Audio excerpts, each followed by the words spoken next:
Bismillahirrahmanirrahim. Assalamualaikum warahmatullahi taala wabarakatuh. Alhamdulillah rabbil alamin wassalatu wassalamu ala asyrafil anbiya'i wal mursalin wa ala alihi wa sahbihi ajma'in. Qala rabbi shrah li sadri wa yassir li amri wahlul 'uqdatam min lisani yafqahu qawli. Amma ba'd.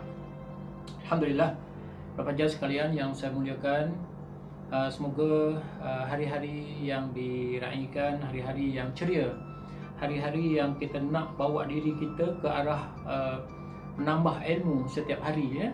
Jadi alhamdulillah pada hari ini saya cuba bawa memperkenalkan satu kaedah lagi, iaitu pengenalan kepada alat tulis, untuk khatat ataupun ahli khat, ahli menulis khat ini. Kita ada alat tulis, kita menggunakan alat-alat tradisional, ya, alat-alat tradisional, bukan ubat tradisional tapi alat-alat tradisional. Biasanya kita yang paling tersohor adalah kita menggunakan batang resam lah. Batang resam, kalau kita tengok batang resam ini, Allah jadikan makhluk batang resam ini adalah dia mempunyai identitinya tersendiri. Dia ada separuh bulat, kan, separuh bulat, dia ada di bahagian yang rata, bahagian rata dan separuh bulat. Kita tengok di bahagian yang rata ini, dia melekat di dalamnya, dia ada macam puluh dia ada macam span di dalam ni, ada satu batang lagi di dalam ni. Inilah yang kita kata ciptaan Tuhan yang betul-betul untuk jadi alat tulis lah, kita kata, kan. Jadi subhanallah, ini adalah salah satu perkara yang kita dapat, ilmu yang kita dapat mengenal ciptaan ilahi di atas muka bumi, ya. Kalau kita tengok dengan mata kasar kita sebagai fizikal, hanya sebatang kayu, sebatang kayu, sebatang apa macam tu je lah, kan, tidak ada makna bagi kita. Tapi setelah kita ambil dia, kita tajamkan dia, kita elokkan dia, jadikan sebagai mata alat tulis, maka di situ baru kita tahu bahawa sebatang kayu ini pun memberi erti bagi kita untuk kita mendekatkan diri kita dengan Allah SWT. Masya Allah, ini adalah bentuk kita sebut sebagai batang resam. Yang kedua adalah buluh. Buluh ni saiznya tak kisahlah. Kalau pelajar-pelajar rasa nak saiz yang besar, nak buat mata pen yang besar, so kita carilah buluh yang besar sedikit. Kalau kita kata nak gunakan buluh ini, nak kecilkan dia, kita dah buat kita suka dengan batang buluh yang besar, kemudian kita nak buat mata kecil, jadi macam tak berapa cantik lah, kan. Kita sesuaikan dia mata ini. Okey, kita ada kayu, ya, kayu, saya buat ada kayu, ya, mata pen, dan buluh juga kita boleh guna kayu untuk masukkan ke dalam lubang buluh tadi, ya, jadikan sebagai alat tulis. Sini saya sediakan juga hijau, ya. Hijau ni apa pula hijau? Hijau ni sebenarnya tumbuhan hutan lah, kan.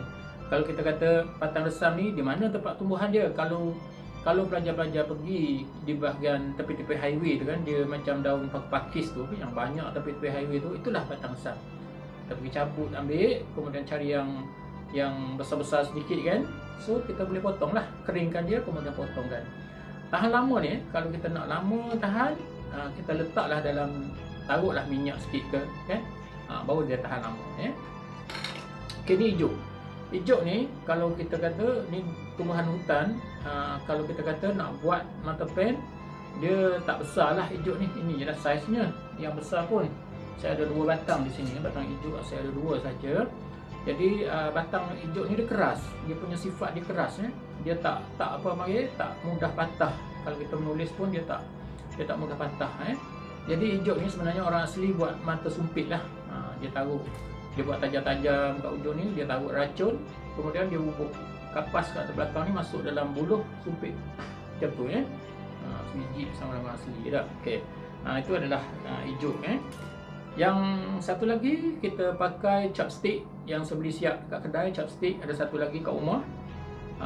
Jadi saya tak nak makan untuk makanan, tapi saya guna untuk penulisan. Saya buat dengan tembaga, saya buat dengan tembaga. Jadi inilah bentuk tembaga yang saya buat.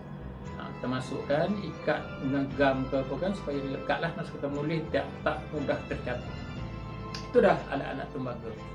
Dan alat yang moden, kita tengok, mata pen, saya ada 3 jenis pen di sini. Kita ada alat moden ni, kita ada yang mata 3.0, ya, mata 3.0. Kita ada 2 batang, iaitu 1.5, 1.5. Ini pun 1.5 juga. Jadi pelajar-pelajar boleh pilih yang mana satu keinginan kita lah. Kalau kita kata nak mahal sikit mata pen kita ni kan, kita nak jaga mata pen kita, mungkin kita boleh beli yang besi. Kalau nak murah sedikit mungkin kita boleh beli yang plastik. Dan yang last sekali saya nak kenalkan adalah marker ini, yang besar ini kan. Nak tulis atas whiteboard, memang kita nak mengajar, nak apa kan. Yang ni tak kisah, tangan kiri boleh pakai, tangan kanan pun boleh pakai. Okay. Jadi saya ni alhamdulillah Tuhan bagi kepada saya ni dua-dua saya boleh menggunakan whiteboard. Dua-dua boleh tulis lah maksud saya, ya, dua-dua boleh tulis kiri kanan. Jadi kualiti penulisan saya ni taklah hebat sangat, taklah tersohor sangat, taklah orang kenal tulisan saya ni. Tapi inilah tulisan saya. Kalau kita kata tulisan saya kanan, tulisan saya macam ni, kiri pun macam ni jugalah. Saya latih dah tangan saya ni supaya tulisan saya ni kiri kanan tu serentak. Kita tak nak yang ni cantik sikit, yang ni tak cantik, tak boleh ya. Kita kena sama juga macam mana. Supaya apa? Supaya kita nak guna emosi kita lah, semangat kita untuk kita menulis dan sebagainya lah kan. Kalau yang ni cantik, yang ni tak cantik, dia jadi nak menulis saja dia jadi tak semangat orang panggil kan. Itu adalah bentuk-bentuk yang kita kena itulah. Okey, alat-alatan lagi kalau macam ni kita panggil pen Jepun. Saya beli ni order dengan kawan saya. Kebetulan dia balik ke Jepun, dia bawa lah hadiah kepada saya satu, alhamdulillah. Ni untuk kad Cina sebenarnya, sebab dia tahu saya minat kad, dia pun bawa datang. Kad Cina kita tak gunalah untuk kad Arab ni kan. Itu adalah simpan je lah sebagai simpanan. Jadi kita ada pen ni, pen kad ada kat kedai, ada juga jual sekarang ni, banyak jenis ada. Dan kita ada apa lagi, pensel semua orang adalah, kena adalah yang ni. Kita ada pemadam, kita ada jangka, kita ada batu Filipin. Tujuan apa batu Filipin nanti saya akan cerita.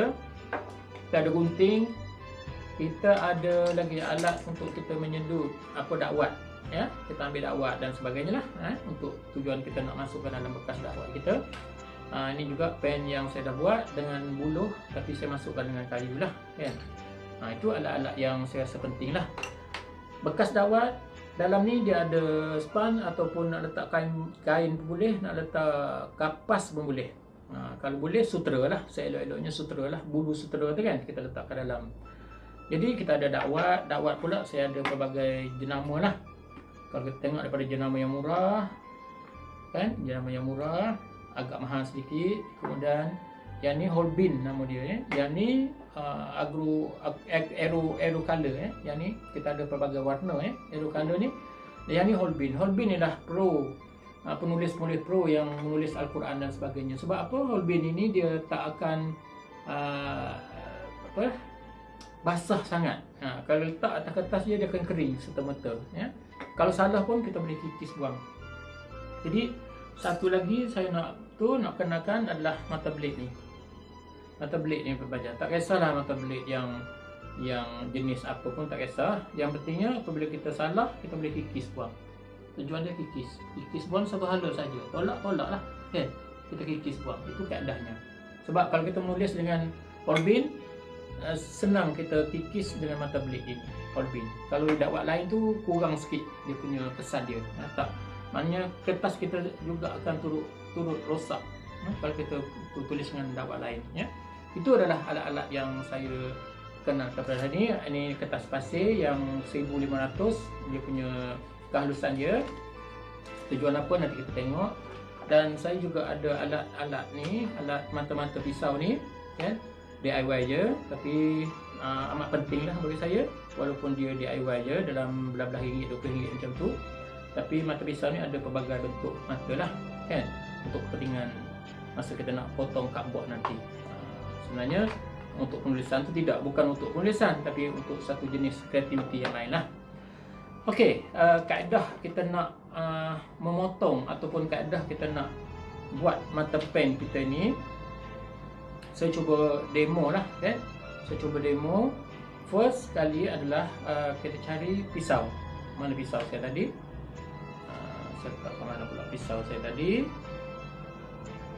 Ya pisau saya tak nampak pisau dah. Okey, kita nak melihat kaedah kita nak jadikan sebagai di bahagian mata pen ni kan. Jadikan sebagai mata ni, dia ada separuh bulat, dia ada bahagian yang rata. batang lesam ni Tuhan cipta dia separuh bulat dan juga rata, ya. Ni bahagian rata. Jadi saya hari ni, guru saya juga pernah mengajar pada saya, kalau nak jadi bahagian rata ni pun jadi sebagai mata pen pun tidak jadi masalah, boleh. Sesuai sangat dia kata, sebab dia span melekat dekat bahagian rata ni. So kita cuba potong dalam lebih kurang seinci setengah, seinci setengah kita nak jadikan jadi sebagai seinci lebih-lebih lah sikit dah. Kita jadi.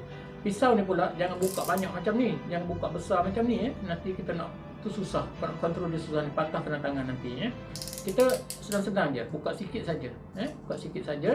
Kemudian kita letak macam ni, kaedah dia.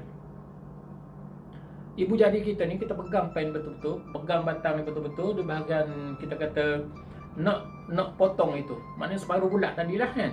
Kita letak sini, kita pun tolak. Tolak dengan ibu jari kita. Yang bawah ni kita tarik, yang atas kita tolak. Sikit-sikit lah, jangan kita nak cepat-cepat ya. Sikit-sikit. Kita ambil sikit-sikit macam ni. Kan? Kita buat macam ni. Memang keras ni. Memang dia keras. Kena berhati-hati ya. Kena berhati-hati. Kiri kanan, kiri kanan, kiri kanan supaya dia rata dia punya. Kita mainkan dengan macam ni saja. Gitu ya. Kita buat macam ni, kiri kanan kan dia supaya dah sampai di tahap yang kita nak mata dia ni. Kemudian dia stop lah, kan. Tu dia. Okey, kita potongkan dia, buat dia elok-elok kan, jadikan dia sebagai mata pen kita. Sebab sekali buat ni bukan esok kena buat lagi, tak dah. Mungkin sampai bila-bila dah. Kita cuma kalau dah apa panggil rosak, kali dia jatuh. Okey, dah dapat dah ya. Dah dapat jadi macam ni. Maknanya di bahagian rata ni saya akan jadikan dia sebagai mata pen kita lah kan. Kita habiskan dia punya bulu-bulu ni sikit. Okey, sekarang ni kita nak bentukkan dia sebagai saiz mata. Kita nak bentukkan dia sebagai saiz mata. Kita tengoklah kesesuaian dia, berapa dia punya mata kita nak tu, 3 ke 2 ke kan. Dah jadi macam ni kan. Dah jadi dah macam pen kita. Kemudian kita pakai gunting. Okey, sebelum kita gunting, boleh tak nak guna pisau? Bagi saya tak show sangat guna pisau untuk memotong. Kan? Nak motong mata pen ni tak show kan. Supaya apa? Sebab apa? Sebab pisau ni dia lembut, dia punya kita nak potong, bukan boleh main geraji macam tu, tak boleh Dia nak tak sekaligus macam tu. Kita tutup dulu pisau ni, kita pakai gunting, senang Okey, nak gunting macam mana pula? Kena tengok degree tangan kita. Kalau kita orang jenis yang menulis sebelah kanan, maknanya kita nak tengok di bahagian potongan tadi tu duduk di luar sebelah kanan macam ni. Kalau kita ni sebelah kiri, menulis sebelah kiri, dia duduk di bahagian luar tulisan kita macam ni. So kita boleh potong lah. Kalau saya nak jadikan mata pen saya ni adalah kegunaan orang menggunakan tangan kanan, so saya akan melihat tangan yang Tuhan cipta kepada kita ni adalah 2 tangan dan mempunyai condongan jari kita kan. Itu kelebihan dia sebab dia ada kaitan dengan batang lesam ini. Itu dia. Jadi kita nak tengok kecolongan. Contohnya kita ni jenis yang tangan kanan, kita menulis tangan kanan, kita akan tengok condongan sebelah kiri kita. Kita menggunakan tangan kanan, kita tengok condongan tangan kiri kita, persen dia, darjah dia. So kita potong lah. Kalau darjah ni mata pen ini kita kata 45 darjah lah kita katakan, 45 darjah ataupun lebih sikit. Saya akan potong lah dengan mata pen saya untuk kegunaan tangan kanan saya. Saya letak ngam-ngam macam ni, 45 darjah, saya sekaligus potongan dia sekali saja, bukan gunting macam gunting kain, tidak dia sekaligus macam tu. Kemudian kita pun guna kertas pasir yang 1500 tadi, kita gosok ini berbeza, dia akan gosok ke satu arah saja, satu arah saja, gosok, kita dah rata dah ni kan. Kita pun stop, kita tengok, dia ada macam satu bentuk yang kita kata tak smooth lagi, tak rata lagi, kita buat macam ni pula. Juga satu arah juga satu arah juga, gini pula satu arah juga kan. Gitu. Okey, kita boleh rasa ya. Dah rata dah nampak kan, dah rata dah nampak. Kemudian kita terus apply di atas kertas kita kan, apply terus atas kertas kita. Tak mana kepentingan dia, kertas ini kita boleh tengok rata atau tidak dia punya dia punya dakwat dia. Kita cuba letaklah dengan sesuai dengan tangan kita tadi. Kita cuba letak dulu, cuba rasa-rasa dulu. Kalau tak tepat tu kan, tengok kan, kita boleh tengoklah dia punya macam ada satu pecahan. Mata kita ni tak rata kan, tak rata, tak sama besar kan. Kalau kena pun macam ada line pula tengah tu kan. Tu maknanya ada kesilapan di dalam kita tulis, kita nak buat mata pen tadi kan. Tu baru dia dakwat dah kena semua dah.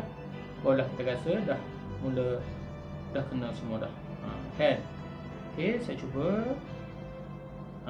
Dah rata dah. Okey. Maknanya mata pen kita ni kita nak supaya dia rata macam ni.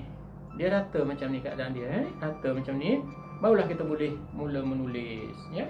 Kalau contohnya kita nak tulis dengan tangan kanan misalnya, kita ambillah dakwat kita ni, kita boleh mula tulis dengan tangan kanan kita kan. Kedudukan kita semua kita dah mula boleh letak baris, letak apa panggil, garis lurus misalnya, garis yang halus misalnya kan, garis yang besar misalnya. Kalau besar kita tidurkan dia sikit, kalau nak kecil sikit dia naik berdiri sikit dia punya mata pen kita kan. Kalau nak kecil sikit kita luruskan lagi. 3 saiz, 4 saiz yang berbeza-beza. Itulah kaedah kita menulis dengan batang desam.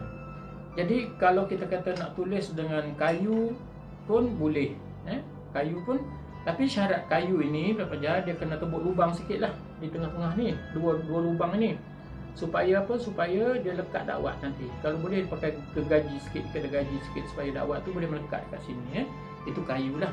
Sebab setiap kayu yang saya buat ni adalah menggunakan ada lubang sikit, ada lubang dengan untuk dakwat dia mengalir, lekat dakwat kau panggil kan. Okey, itu adalah asas. Dan kita ada pen cardboard ni kiri kanan kita boleh pakai seperti mana saya cakap tadi. Kalau kita nak tulis dengan cardboard, pen board ni tidak ada masalah besar dia punya tulisan dia. Baik khusus untuk whiteboard lah yang ni Okey, batu Filipin ni tujuan apa?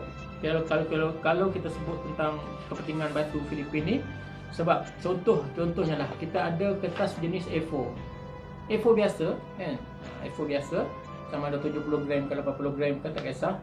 Kemudian kita tak ada kertas glazing. Yang saya tulis tadi ni atas kertas glazing ni, kertas yang dah dilicinkan. Tengok kan kilat-kilat tu kan. Dia dah dilicinkan. Ya, kita beli khusus lah daripada kedai. Ada je kedai-kedai stationery mana-mana. Kemudian apa ni, kita tak ada kertas glazing ni, kita nak pakai kertas A4. Apa kepentingan batu ini dengan kertas A4 ni? Kita gosokkan dia. Ni tujuan dia kita gosok, cari tempat bahagian yang rata, kita gosok lah. Gosok sampai dia rasa, tangan kita rasa licin dah dia punya perjalanan kertas dengan batu kita ni, batu dengan kertas kita ni, kita rasa dia licin. Okey, maka kita dah boleh rasa kan licin dia. Kemudian kita stop. Kita boleh rasa pula dengan tangan, oh dah licin dah. Beza dengan tempat yang kita tak gosok dengan tempat yang gosok. Maka kita boleh tulis menggunakan pen kita lah kan. Menggunakan pen kita boleh cuba tengok macam mana dia melekat atau tidak, kasar atau tidak kan. Tu okey dah tu kan. Dah okey dah, licin dah tu. Itulah bezaan dia perkenalkan alat-alat macam ni dulu supaya kita dapat mendapatkan satu ilmu yang barulah pada hari ini. Jadi mudah-mudahan apa yang saya sampaikan ini, kaedah pemotongan dan juga kaedah pemilihan alat-alat untuk apa panggil, untuk kita nak menulis merupakan perkara yang penting Jadi satu lagi, setelah kita buat dah mata pen kita nak menulis, bagaimana kita nak tentukan dakwat. Dakwat ni belajar bukan kita nak masukkan penuh bekas ini, tidak.